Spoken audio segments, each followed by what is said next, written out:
this staging of La Bayadere.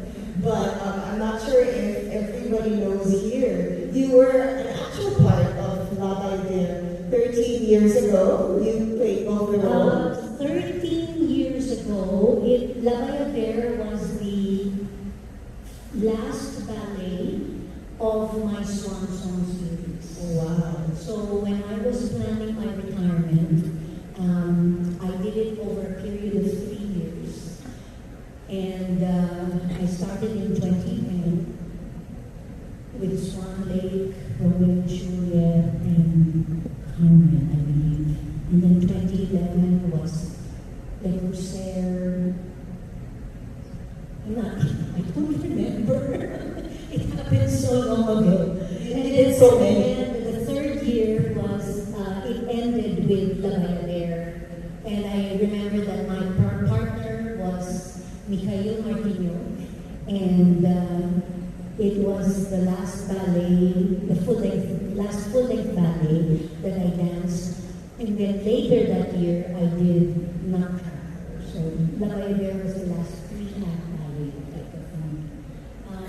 And I've also been very privileged to be able to have danced both Ganzati and Nikia. So I just know the ballet inside out. It's amazing. Not just one, but two roles.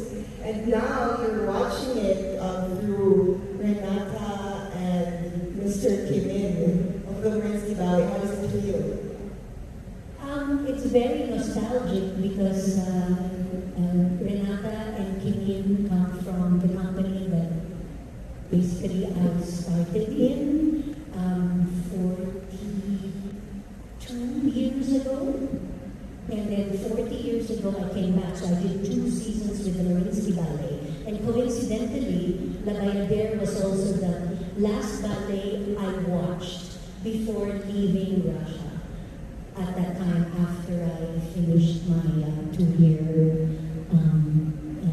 2 seasons with the Marinsky Ballet. So it's actually very sentimental as well. Full circle. Full circle.